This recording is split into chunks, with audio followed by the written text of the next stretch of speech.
Welkom by Soteria seriebediening. Hierdie preek is lewendig opgeneem tydens een van ons dienste. Sit terug en ontspan terwyl hierdie woord jou lewe stig.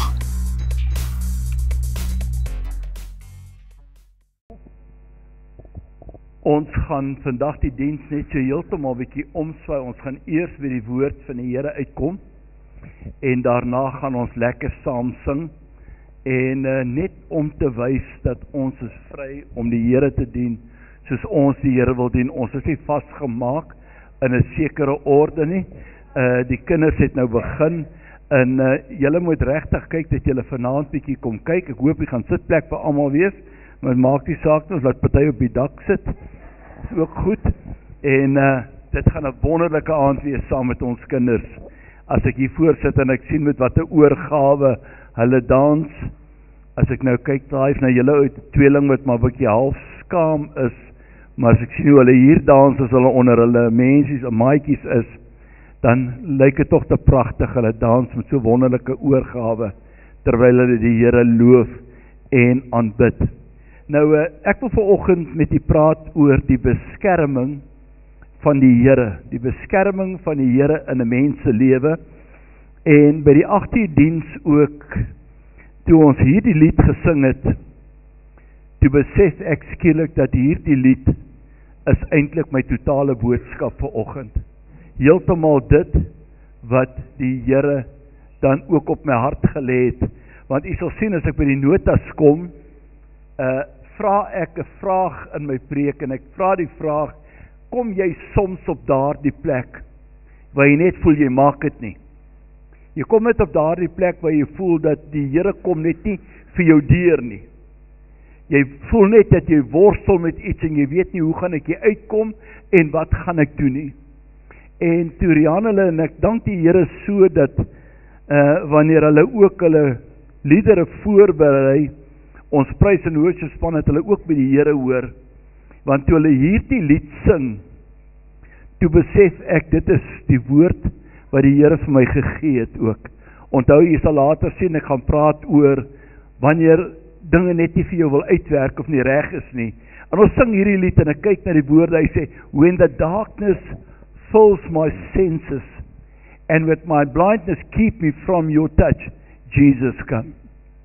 En hierdie lied sê vir my iets so pragtig, hy sê, wanneer die duisternis my hele denke oorneem, wanneer die mens kom op die plek dat jy dink en jy bedink die duisternis wat daar in jou lewe is, jy dink die stryd en jy krisis, and it fills my senses, dat vul het my gedagtes so, hy sê, and when my blindness keeps me from your touch, dan beteken dit dat, wanneer ek so bewus is van my stryd, so bewus is van die probleme in my lewe, so bewus is van die ellende wat my net omring.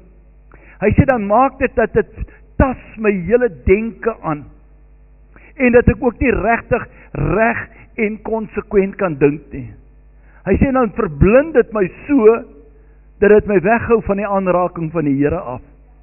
Hy sê, Here, en wanneer ek letterlik so verblind raak deur die krisis en die stryd in my lewe, dat dit my weghou van die aanraking van die Here af. Hy sê, ag Here, kom net vir my deur asseblief. Kom net vir my deur. En dit is amper 'n hulpgeroep gebed, wat 'n mens sal sê, Here, terwyl my eie denke my lewe so opmors, en ek nie regtig die aanraking van God kan ervaar nie, as gevolg dat vir my eie ek, my eie idees en my eie denke in die pad staan. Hy sê, Here, kom net vir my deur asseblief. Kom net vir my deur. Sit ons daai volgende vers op. Hy sê, and when my burdens keeps me doubting, when my memories take the place of you, Jesus come. Ek sien dit is die mense denke, wanneer daar krisis in jou lewe is, dan is dit die mense se denke wat maak dat jy twyfel. Dit is daai menslike denke wat maak, gaan God vir my deurkom? Gaan die Here my raak sien? Gaan die Here my krisis sien? Gaan ek werklik waar daardie ingryping van God ervaar? Dan kom daar twyfel in my hart. En wanneer ek dan twyfel dink, dan dink ek nie meer aan die Here nie. Hy sê, and when my memories take the place of you, ag Here, daai oomblikke wanneer my denke God se plek vat. Jy sien die woord van die Here sê, bedink die dinge wat daarbo is, en nie die dinge wat op die aarde is nie. Die woord van die Here leer vir ons dat ons denke moet by die Here wees. Nou 'n mens wat sy skuilplek by die Here gemaak het, daardie mens se denke sal by die Here wees. Hy sê, maar Here, daai oomblikke, wanneer my eie denke, Here Jesus, u plek in my lewe vat. Ag Here, kom deur vir my, breek vir my deur. Bring my weer op 'n plek waar die Here my denke vul en waar my denke nie meer gevul word deur my eie gedagtes en my eie idees en my eie planne van hoe om krisis in my lewe te bewerkstellig nie. Goed, kom ons. Beskerming van die Here. En hier het ek het nie geweet wat hulle gaan sing nie. Toe skryf ek daar, voel jy soms dat jy 'n oop teiken is vir die vyand, dat jy net op jou eie is. Voel jy perplek, jy's eensaam, jy's alleen, en dan kom die gedagte ook by die mens, niemand verstaan my nie, niemand weet hoe ek voel nie. Jy sien, dit is die eie denke, wat ingryp, en na die plek van die Here Jesus vat in jou denke, en dat jy nie meer jou denke behou by die Here nie, wanneer jy nie meer God se plan bedink nie, dit is dan wanneer jy voel, ek is net 'n oop teiken vir die duiwel. En dan hoor ons mense sê, wie, alles gaan net verkeerd. Alles gaan net verkeerd, niks loop weer reg nie. En wanneer dit gebeur, dan beteken dit, dat eintlik, wat met jou gebeur het, is dat jou denke het die plek van die Here Jesus gevat. Want as jou denke by die Here is, dan hoor jy wat die woord van God sê. Die Here het mos gesê, ek stuur vir julle die Heilige Gees, en die Heilige Gees sal julle leer, en die Heilige Gees gaan vir julle lei, en dat jy sal luister, want die Heilige Gees gaan nie uit homself uitpraat nie, maar alles wat hy by die Vader en die Seun hoor, dit sal hy in jou openbaar. En as daai plek kom, het ons dit verloor, mense, dan is ek 'n oop teiken vir die wêreld. Dan kan dinge met my baie verkeerd gaan in my lewe. Hoe geniet ek die beskerming van die Here? Daar moet 'n onvoorwaardelike oorgawe aan die Here wees. Die beskerming van die Here beteken, daar is 'n onvoorwaardelike oorgawe van my lewe aan die Here. Die erkenning dat die wêreld nie die antwoorde vir my lewe het nie, dat ek die Here alleen bely en erken as my veilige skuilplek. Jy sien, 'n mens se denke werk saam met die wêreld, en jy probeer in die wêreld vir jou antwoorde kry, maar dan besef jy nadat niks werk vir jou uit nie, dan weet jy, as jy nie onvoorwaardelik aan die Here oorgegee is nie, as jy nie onvoorwaardelik jou skuilplek by die Here maak nie, dan is jy op daardie plek, waar dinge vir jou kan skeef en verkeerd loop, wanneer jy self die antwoorde soek, en nie die antwoorde by God wil kry nie. Elke dag dieselfde belydenis sal handhaaf. Nie eers ark toe hardloop, wanneer dit begin reën nie, maar wees vir tydsdae. Weet, ek dink toe dit begin reën, het daar baie mense ark toe gehardloop. Toe hardloop baie mense ark toe. En ek dink daar om die ark het mense geskreeu en sê, Noag, ons is so jammer, ons het met jou gespot. Wil jy asseblief vir ons die deur oopmaak? Noag, ek gee jou die helfte van my rykdom. Noag, ek gee vir jou net wat jy vra, al wat jy hoef te doen, maak vir my die deur oop. Maar jy sien, die skrif sê, as Noag die ark ingegaan het, het God die deur agter hom toegemaak. En wanneer God die deur toemaak, dan maak niemand hom oop nie. God maak hom weer oop. En wanneer God die deur oop maak, maak niemand hom toe nie. God alleen maak hom toe. En hierdie deur het God toegemaak. En ek dink die laaste oomblikke voor Noag in die ark ingekom het, het hy dalk nog daar in die ark se deur gestaan, sê mense, kom in asseblief, kom in, dat julle veilig kan wees. Weet julle 'n interessante ding? Statistieke sê dat die grootste skip wat nog ooit in die wêreld gebou was, is 'n skip met die naam van the United States of America.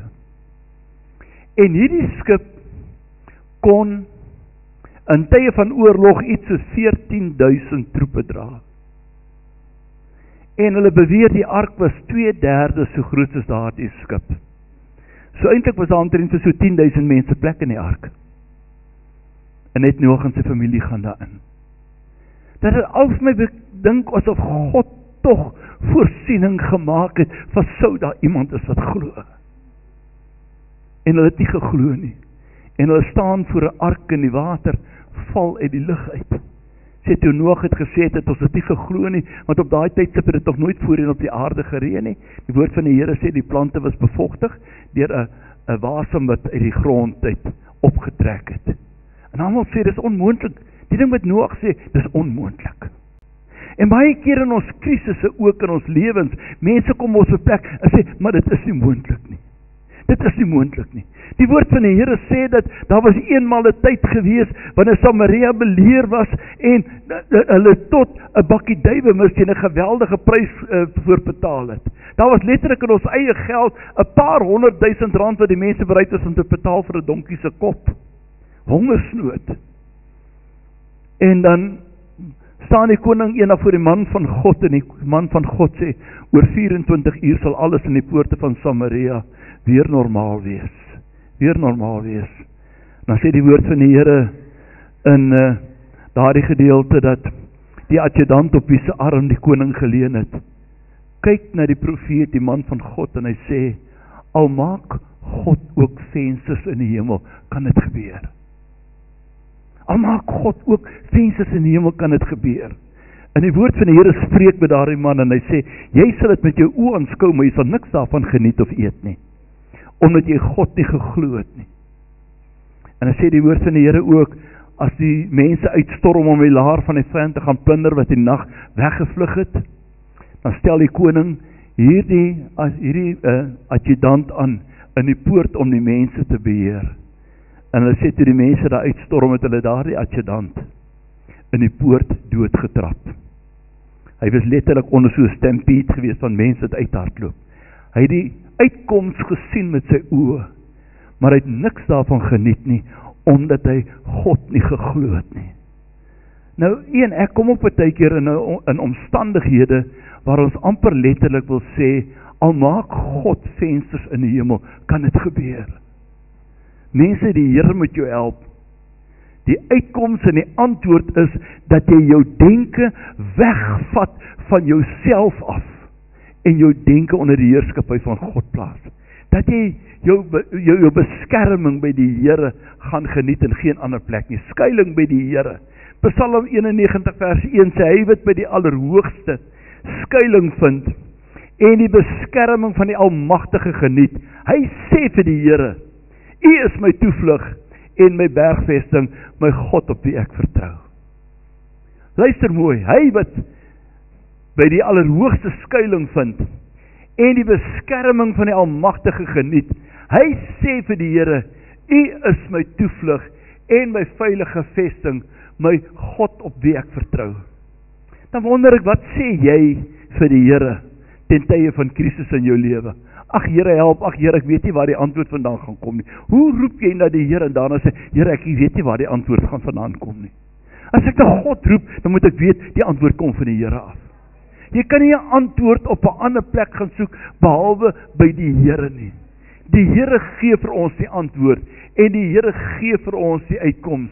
Hy sê, Here, ek sal vir U sê, U is my God, my toevlug en my veilige vesting, my God op wie ek vertrou. Nou in die wêreld daar buite, is daar 'n interessante ding wat hulle sê.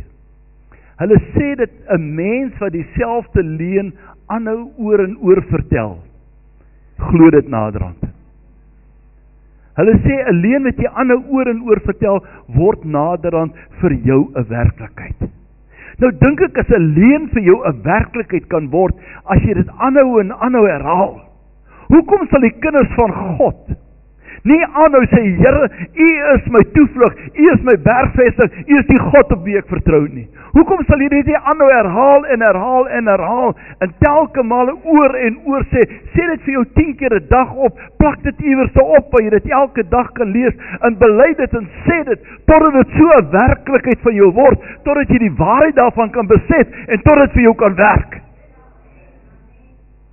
As die leenaars om dieselfde leen aan te herhaal, dit 'n werklikheid in hulle lewens te maak. Hoeveel te meer mense kan dit nie ook 'n werklikheid in ons harte en ons lewens word, as ons hierdie goddelike waarheid aanhou herhaal nie. Here, U is my toevlug. U is my sterkte. Here, U is my God op wie ek vertrou. U is my God op wie ek vertrou. Here, in midde van krisis, dan moet dit in my gedagtes inkom, dit moet 'n refrein word. Here, my beskerming is by U. U is my God. U is my toevlug. U is die God op wie ek vertrou. Here, by U is die antwoorde wat ek in my lewe soek. Psalm 37 vers 40 sê hy bevry hulle van slegte mense en red hulle, want hulle skuil by hom. Wat is die sleutelwoord om seker te maak jou skuilplek is by die Here? Hy bevry hulle van slegte mense en red hulle. Hoekom? Want hulle skuil by hom. Dink aan daardie pragtige lied wat ons sing, ook sê skuil net by U, o rots van die eeue. Ek skuil net by U. Daar is geen beter skuilplek as by die Here nie. En al woed die storms ook hoe, dit maak nie saak nie. Die Here bly altyd vir ons 'n skuilplek. Ek het hier gesit, ons moet verstaan dat God is nie 'n noodapteek nie. Jy kan nie jou eie ding wil doen en as dinge niks vir jou uitwerk nie, nou wil jy na God roep nie. Baie keer mense geraad vir my gesê, ag pastoor, ek het dit probeer en ek het dit probeer en dit probeer en lyk my niks help nie. Nou wil ek maar hê jy moet vir my bid dat ek oor wat sê die Here. Hoekom het jy die eerste plek gekom dat ons daaroor bid nie? Hoekom het jy eers die wêreld, die feilbare wêreld probeer en daarna na die onfeilbare God toe kom? Hoekom was God nie ons eerste keuse nie? In die krisis in jou lewe, dat God die eerste keuse wees. En ons kan nie van God 'n noodapteek maak nie. Ek verduidelik altyd en ek sê 'n noodapteek beteken dat elkeen van ons het ons eie apteek iewerster, in die gunsteling apteek waar ons graag koop, en dit werk vir ons goed, ons weet ook wie behandel ons goed, en wie gee vir ons goeie diens, en by wie is die pryse reg. Maar daar kom 'n tyd, hier na ure, hier 8:00 vanaand, wat ek dringend medikasie nodig het, en die enigste plek wat ek kan heen gaan is na die noodapteek toe. Ek stry nie met hom oor die pryse nie, ek vra nie of ek van hierdie ou se gesig hou nie, ek vra nie of ek hou daarvan om by hierdie apteek te deel nie, dit is die enigste apteek. Dit is die enigste apteek. So maak mense baie keer van God ook 'n noodapteek. Jy vlug na die Here toe, en jy kom by die Here uit, wanneer daar geen ander uitkoms vir jou is nie. Waarom sukkel ons soms? Het ons dalk ons skuilplek verlaat? Daar kon dalk 'n tyd gewees het wat jy gesê het, Here, ek skuil by U. Maar wanneer die krisis kom, wat hierdie lied gesê het, dan begin jou denke so verward te raak. So verward te raak, dat jou denke word deur die krisis beheer, en nie meer deur God nie. En dis wat die lied dan sê, dan moet ons maar kan uitroep, sê, ag Here Jesus, kom vir my deur. Kom vir my deur. Herstel my denke, dat my denke weer by die Here sal wees, in dit wat God vir ons sê. Skuiling by die Here bring altyd vir ons as mens sekerheid. Die woord van die Here sê, die Here bewaar jou van alle bose planne. Die Here bewaar jou van alle bose planne.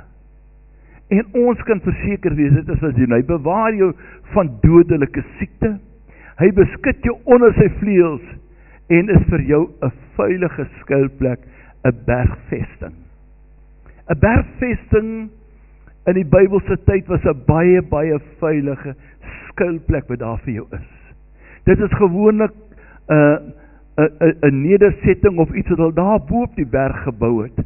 Daar waar die vyand nie kan kom nie. Nou daardie jare was almoes nog nie vliegtuie en plofstof en so aan nie. En as jy jou ingegrawe het in daai bergvesting, beteken dit is 'n plek waar die vyand nie kan kom nie. Dis 'n plek waar die vyand nie kan kom nie. Baie keer om so bergvesting het hulle sulke hoop klippe ook by mekaar gemaak. En as die vyand nou dink ek gaan hierdie berg opklim, dan rol hulle hierdie klippe op hulle af. En so vernietig hulle vyand. En die vyand wat dit tot bo maak, is in elk geval so moeg, hy kan nie meer beklei nie. Maar dit is net, 'n bergvesting sê, dit is 'n baie, baie veilige skuilplek. Nou sê Psalm 91 dan vir ons, as jy jou skuilplek by die Allerhoogste maak, in die ou vertaling, sal jy vernag in die skadu van die Almagtige. Ek het ooit gedink dat ek kan slaap in die teenwoordigheid van God. Ooit dan gedink, as die woord van die Here sê, hy sal sy engele aangaande jou bevel gee, om oor jou te waak, op hulle vleuels sal hulle jou dra. En dan gedink dat ek kan slaap in die teenwoordigheid van God. Ek kan opstaan in die teenwoordigheid van God, want ek het daardie baie veilige skuilplek. Die bergvesting, mense, kom nie by jou skuilings soek nie. Jy moet met oorgawe na die bergvesting toe gaan. Baie mense dink ek kan hier op 'n hoopie sit en myself jammer kry en sê, Here, kom nie na my toe. Die Here sê, nee, jy het nie 'n veilige skuilplek nie, ek kan nie na jou toe kom nie. Jy kom na my toe, ek het die veilige skuilplek. Kan nie verstaan as ek dit vir jou sê, dat jy kan nie van die Here 'n noodapteek maak nie, jy kan nie net van die Here wil gebruik maak wanneer jy wil nie. Dit beteken jy kom bergvesting toe. As jy wil veilig wees, kom jy bergvesting toe. En die woord van God sê, die Here is my 'n bergvesting, is 'n baie veilige skuilplek. Jy kom na die baie veilige skuilplek toe. Die skuilplek kom nie na jou toe nie. Dit is jy wat na die skuilplek toe gaan. Dis jy wat na die skuilplek toe gaan. Jy wat die Here jou bergvesting maak. Jy wat met die Here praat en sê, Here, U is my bergvesting, die rots op wie ek vertrou. U is dit, Here. En dan gaan die woord van die Here verder en hy sê, hy sal jou dek met sy vlerke en onder sy vleuels sal jy skuil. Hy sê, en sy goedheid, sy vertroue, sy guns is vir jou 'n veilige skuilplek. Dit is vir jou 'n wonderlike, veilige skuilplek. Sy trou beskerm my van alle kante af. God kyk nie net na my gesondheid nie, God kyk nie net na my finansies nie, God kyk na my menseverhoudinge, God kyk na alle dinge. Hy beskerm jou van alle kante af. Soms dink die mens dat God se beskerming is baie selektief. Ons wil dit nie altyd raak sien nie, veral wanneer God my moet beskerm teen myself. Maar ooit daaraan gedink dat ek sê God is my beskerming, maar daar's tye wat God my moet beskerm teen myself. Wanneer daar die eie ek so na vore kom in die mense se harte, wanneer ek altyd sê die eie ekkie wil die vrekkie. En wanneer daai eie ek so na vore kom in mense se harte en lewens, dat hy naderhand sy eie manier dink en hy verwag dat God moet met hom saamstem. Weet jy, baie keer kan mense verkeerd dink en dan verwag hulle God moet hulle ondersteun. Here, niemand verstaan my nie. Nou kom ek maar na die Here toe en dan sê hy, nou mooi hoor, die Here sê, ek kan jou ook nie verstaan nie, want jy dink nie die wyse wat ek wil hê jy moet dink nie. Ek kan jou ook nie verstaan nie, want jy tree nie op soos wat die Here se wil is, wat jy moet optree nie. As jy nie by die skuilplek is, en toelaat dat God jou lewe regeer en beheer nie, kan die Here jou nie verstaan nie, want jy is nie op die plek waar God wil hê jy moet wees nie. En wanneer daai eie ek so sterk in 'n mens se lewe kom, en jy is so ongelukkig want niemand hoor wat jy sê nie, en niemand verstaan wat jy sê nie, en niemand verstaan wat jy wil doen nie, dit is omdat die eie ek te sterk na vore gekom het. Die eie ek te sterk na vore gekom het, en daai oomblikke wat ek amper sê, ag Here, soos die lied vir ons sê, Here, wanneer my denke so besoedel word, Here, my eie idees, my eie goed, Here, beskerm my teen myself, Here, kom net vir my deur, kom net vir my deur. Maar wanneer God vir jou deurkom, gaan hy deel met jou eie verkeerde denke, en hy gaan deel met jou eie verkeerde optrede. En jy kan nie by God se veilige skuilplek ingaan, met jou eie denke en jou optrede nie. Soms is ek so bang dat iemand anders meer reg is as ek, dat ek die Here my nie eers raak sien nie. Weet jy, as jy so obsessie het om reg te wees, dan kan God jou nie raak sien nie. God kan jou nie raak sien as jy so obsessie. God weet van jou. Onthou, daar's twee teenwoordighede van God. Daar's 'n alomteenwoordigheid van die Here.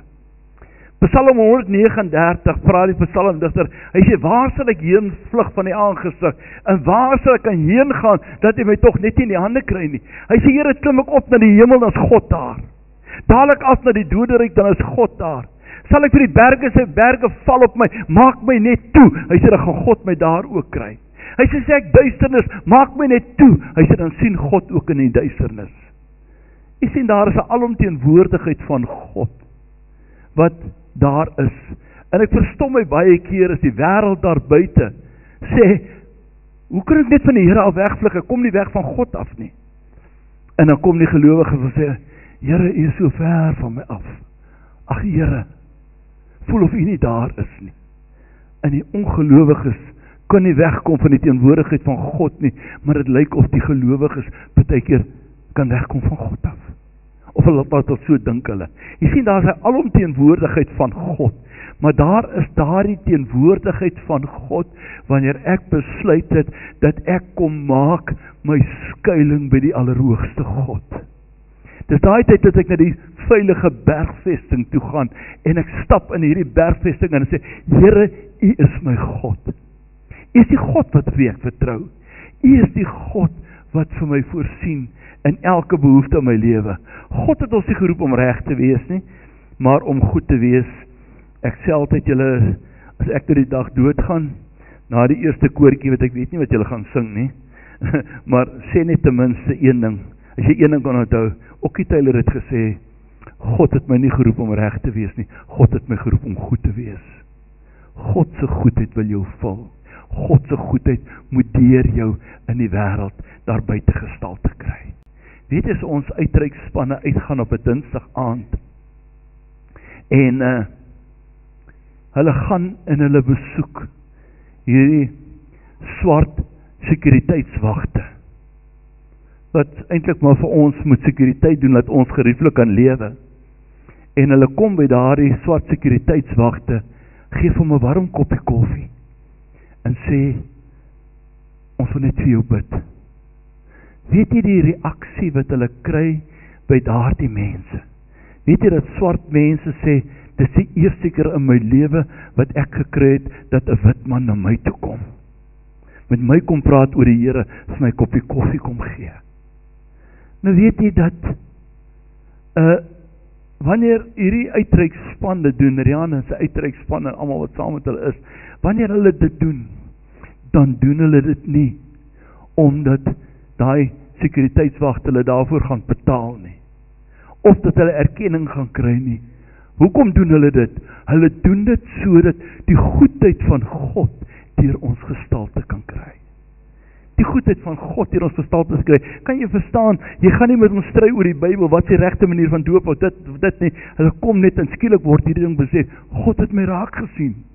Hy het tot 'n wit man gestuur om vir my koffie te bring. 'n Wit man, eerste keer in my lewe, sê hulle, wat 'n wit man gekom het en sy hande op my gesit het en vir my gebid het. Mense, dank die Here het nou gebeur, maar eintlik is dit 'n skande. Dat mense kan sê, is die eerste keer wat dit in my lewe gebeur. Maar op die ou einde is dit die goedheid van God. God wat my geroep het om goed te wees en nie reg te wees in die lewe nie. Kom ons sê, Here, help my dat ek nooit 'n geleentheid sal verbygaan om goed te doen aan iemand anders nie. Gepraat van die Israeliete by die Rooi See, ek gaan nie baie lank wees nie. En jy weet, as die Israeliete by die Rooi See kom, is die see voor hulle. En die berge is langs hulle, en agter kom die Egiptenare aan. En hulle het gedink, hulle is verlore. Hulle is dood. Wat gaan hulle maak? En dan kom net soos die man van God gesê het, dat in Samaria sal dinge normaal word. In Exodus 14 vers 14, dan kom Moses en hy maak 'n verklaring, en hy sê, die Here sal vir julle stry, julle moet net stil wees. Stil wees! Wag op die Here.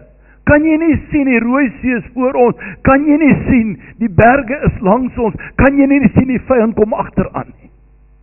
Wil jy bietjie vir jouself sê, as God die see kan oopmaak, dat sy volk deur kan trek, En baie ouens sê dat, eintlik, daar waar hulle deurgetrek, is die water maar net so diep.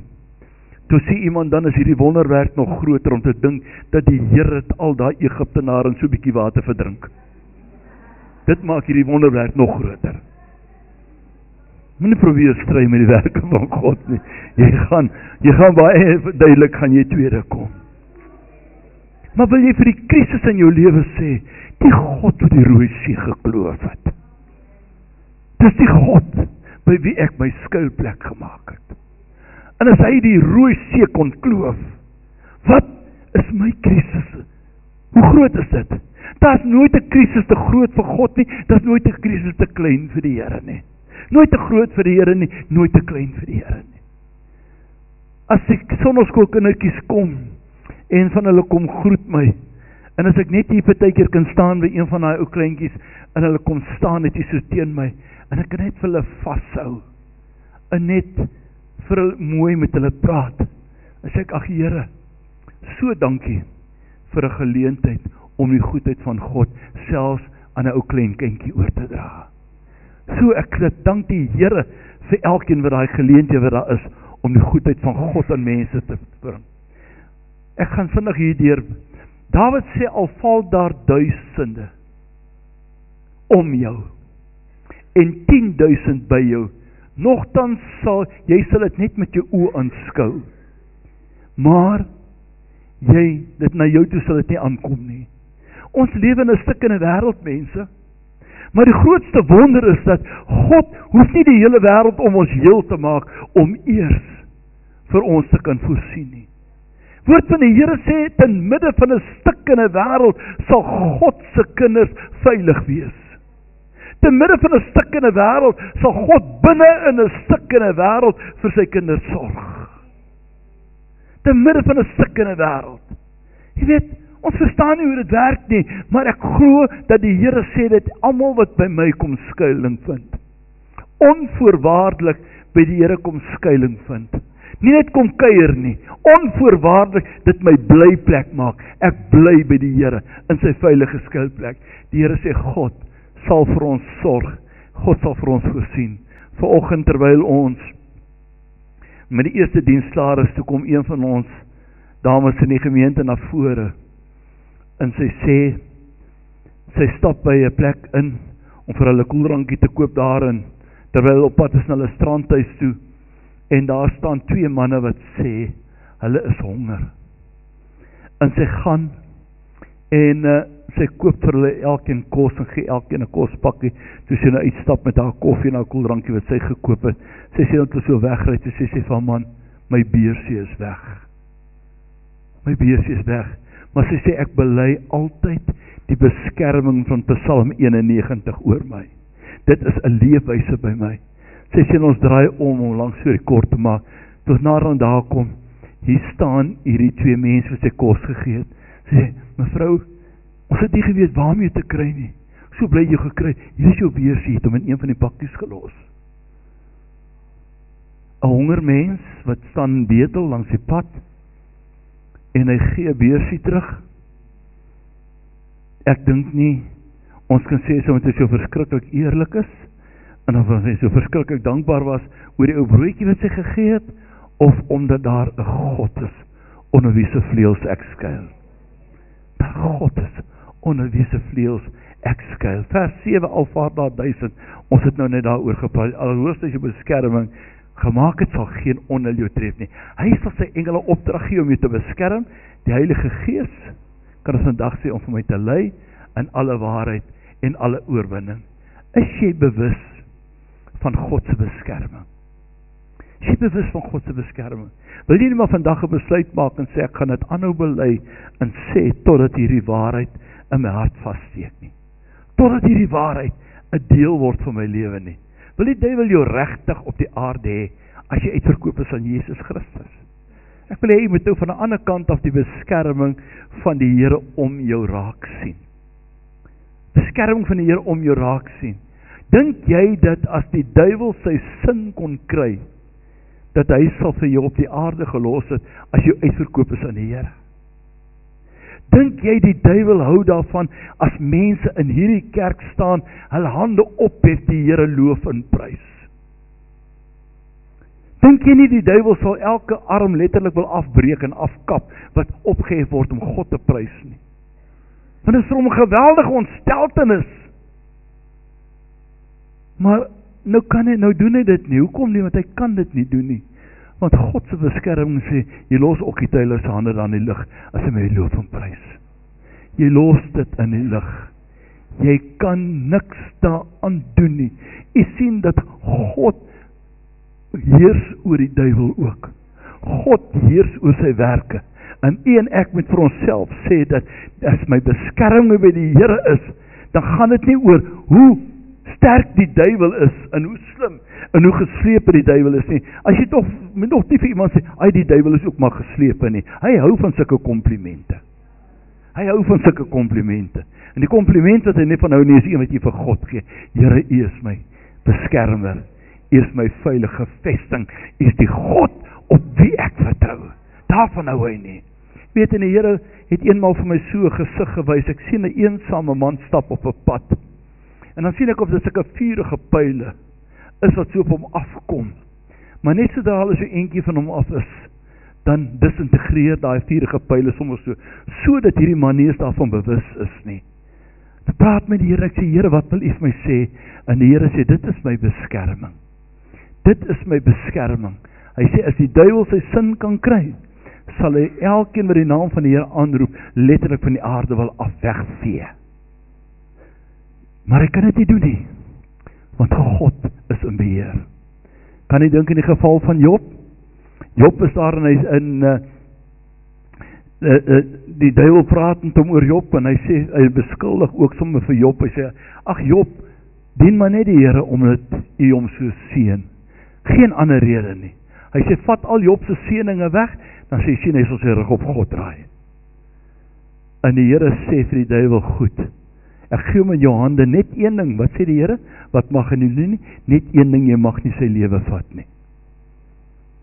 En die duiwel vat vir Job op 'n plek waar hy letterlik op 'n ashoop sit.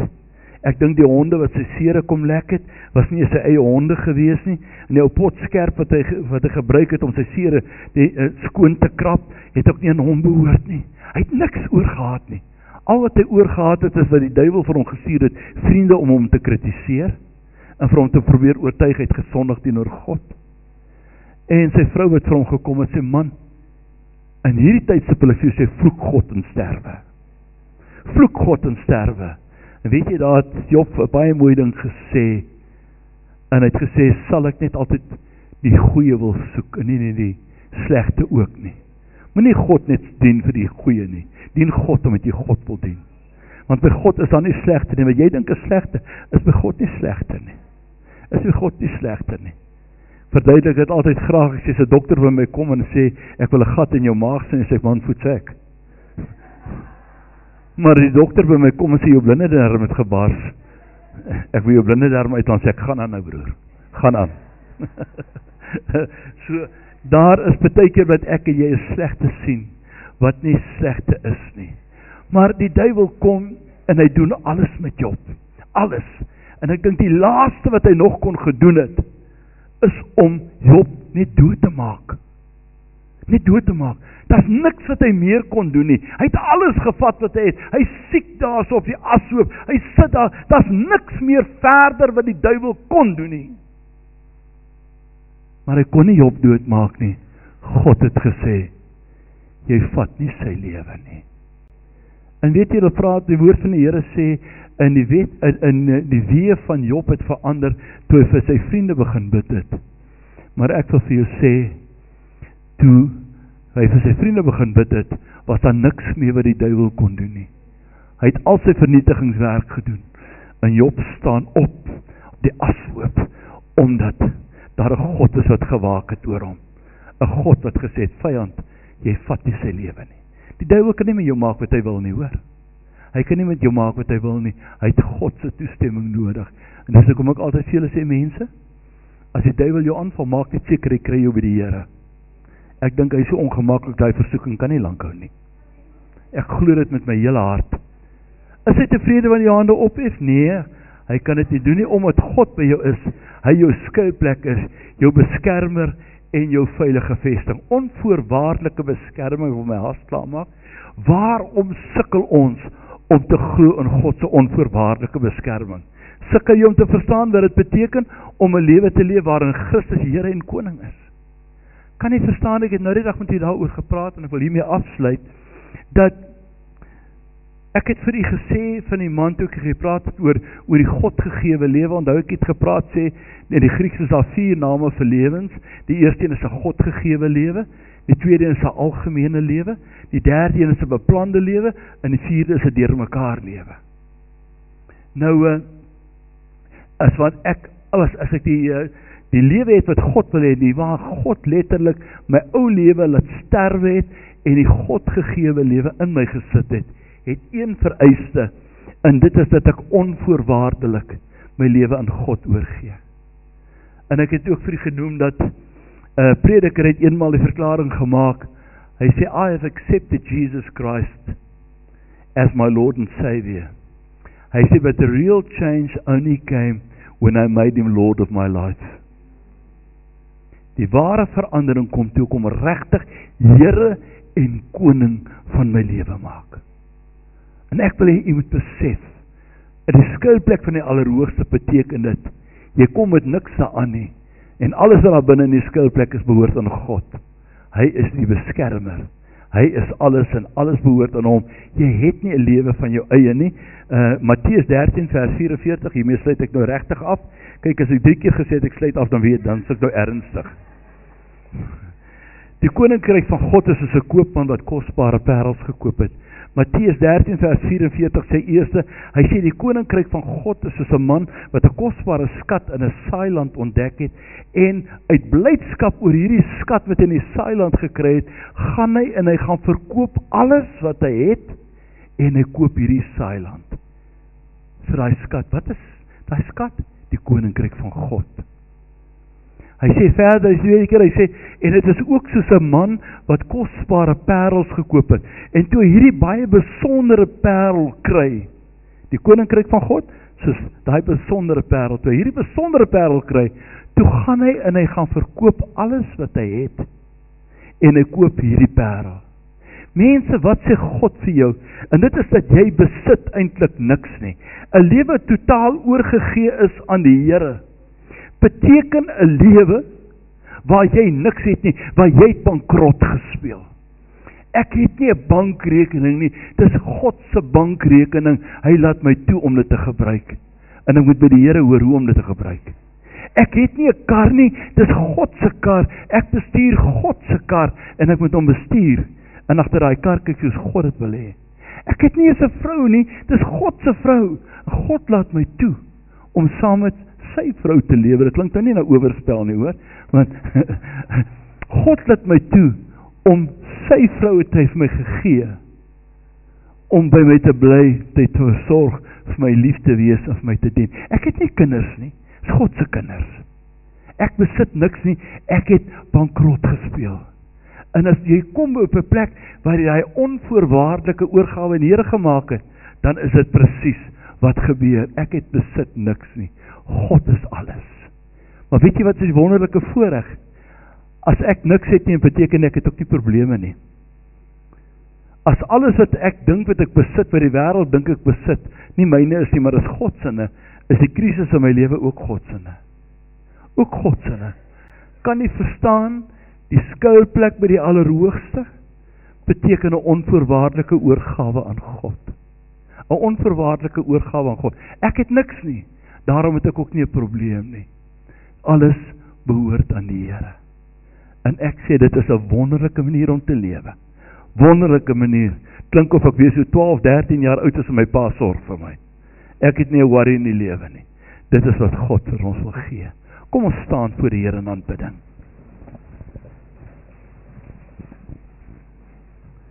Onse Vader wat in die hemel is, Here, baie dankie dat ons vandag kan verklaar dat U is vir ons 'n baie, baie veilige skuilplek. En ons wil nou bid, my God, dat ons hierdie waarheid sal uitlewe. Hy wat sy skuilplek by die Allerhoogste vind, sal vernag in die skaduwee van die Almagtige, en hy sal vir die Here sê, Here, U is my toevlug, U is my bergvesting, U is my God, op wie ek vertrou. Here, en dankie wanneer ons nou weer hierdie lied gaan sing, wat ek oor gepraat het. Here, dankie dat ons die waarheid daarvan kan besef. Sê, Here, breek vir my deur. Breek vir my deur. En U wat vanoggend net sê, Here, ek wil net terwyl ek hier voor U staan, net my hand op en sê, Here, gee dat ek nooit van die beskerming van die Here af wegvlug nie. Gee dat ek nooit daarvan af weggaan nie. Gee dat ek altyd besef, ek is uitverkoop aan die Here. Ek het die Here koning en Here van my lewe gemaak. Ek het niks nie. Alles behoort aan die Here. En in die Here is ek eintlik baie ryk, baie voorspoedig en baie gelukkig. Seën ons, Here, in Jesus wondernaam. Amen. Amen. Hierdie was 'n lewendige opname tydens 'n diens in Soteria AGS. Indien jy graag meer wil weet van Soteria Gemeente, kan jy ons webtuiste besoek by www.agssoteria.co.za. Of jy kan ons gerus kontak by 044 874 1842. Ons dienstye is 8uur en 10uur. Dis jou keuse.